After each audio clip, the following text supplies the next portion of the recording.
एक गांव में शारदा अपने पति और अपने बच्चों के साथ रहती थी। वो बहुत ही गरीब थे और किसी तरह अपना गुजर बसर कर रहे थे। शारदा का पति सागर राजेश सेठ की दुकान में काम करता था। वहीं शारदा घर में सिलाई का काम करती थी और उनकी बेटी मुन्नी बहुत छोटी थी। उन सबका ऐसे ही गुजर बसर हो रहा था। एक रात को जब वो खाना खा रहे थे, शारदा, जन्माष्टमी का त्योहार आने वाला है, लेकिन इस बार मेरी तनख्वाह भी नहीं मिली। हाँ जी, इस बार मेरी भी कमाई ज्यादा नहीं हुई। मैं सोच रहा हूँ सेठ जी से कुछ पैसे मांग लूँ, कम से कम हमारा त्योहार तो हो जाएगा। हाँ, ये सही रहेगा। आप ऐसा ही करिए। कृष्ण जी की हम पर बहुत कृपा है। हम उनका जन्मदिन बहुत ही धूमधाम से मनाएंगे। सब खाना खाकर सो जाते हैं।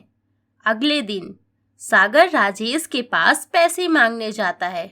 सेठ जी, कुछ पैसे चाहिए। जन्माष्टमी का त्योहार आ रहा है और हम सब कृष्ण जी के बहुत बड़े भक्त हैं। हम उनका जन्मदिन बहुत ही धूमधाम से मनाते हैं। आप कुछ पैसे दे दीजिए। राजेश एक बहुत ही बड़ा सेठ था।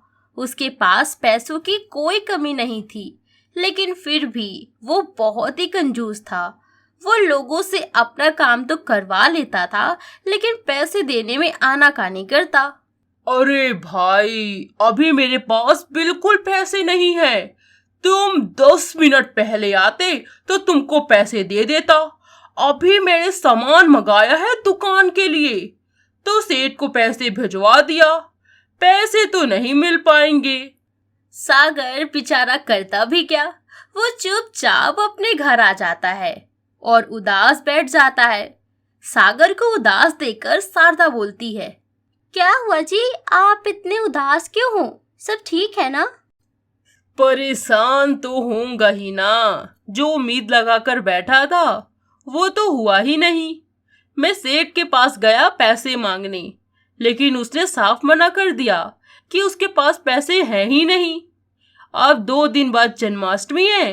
मुझे कुछ समझ नहीं आ रहा कि मैं क्या करूं। ये तो बहुत बड़ी मुसीबत हो गई, लेकिन हमें परेशान नहीं होना चाहिए, क्योंकि कृष्ण जी कभी भी अपने भक्तों को परेशान नहीं करते।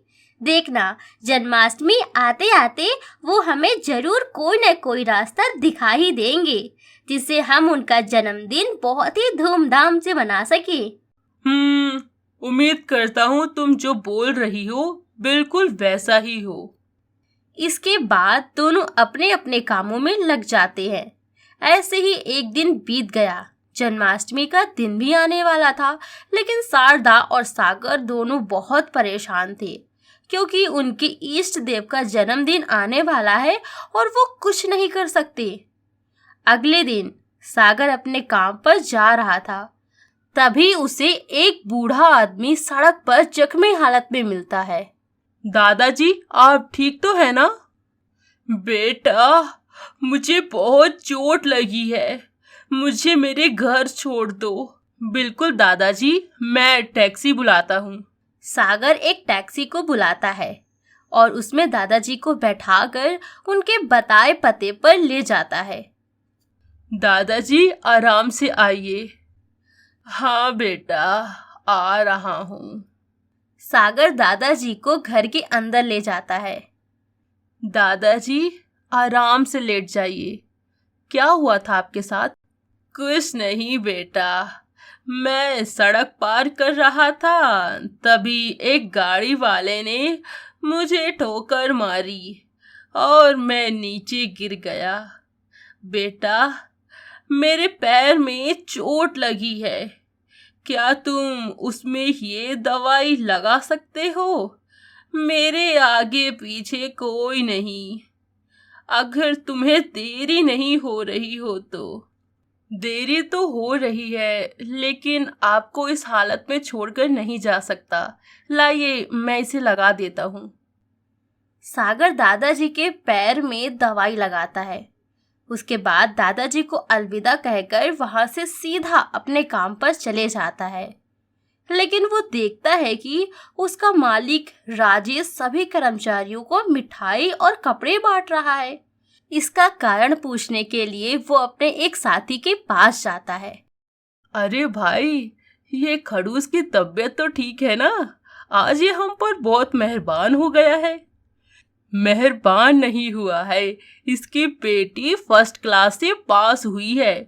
उसी की खुशी में सभी को मिठाई और कपड़े बांट रहा है, वरना ये और मिठाई कपड़े हमें बांटेगा। मनीष की बात सुनकर दोनों हंसने लगते हैं। सागर भी अपनी मिठाई और कपड़े लेकर घर आ जाता है। अरे, आप इतनी जल्दी आ गए और आपके हाथ में ये क्या है? हाँ, आज हमारा मालिक थोड़ा ज्यादा ही मेहरबान था। अरे, उसकी बेटी पास हुई है, इसी वजह से हम लोगों को मिठाइयाँ बांट रहा था और आज हमारी छुट्टी भी कर दिया। तुम ये कपड़े और ये मिठाई ले लो। शारदा उन कपड़ों को सिलकर कान्हा जी के लिए सुंदर सा वस्त्र बनाती है और उसी कपड़े से अपने मंदिर को भी सजाती है। राजेश ने जो मिठाई दी थी उसे वो कृष्ण जी को प्रसाद चढ़ाने के लिए रख लेते हैं। ऐसे ही रात हो गई और वो लोग सच्ची लगन से श्री कृष्ण जी की पूजा करते हैं। उम्मीद करते हैं दोस्तों आपको ये कहानी बहुत पसंद आई होगी। So do not forget for like, share and subscribe. मिलते हैं अगली एक और मजेदार कहानी के साथ। Thanks for watching.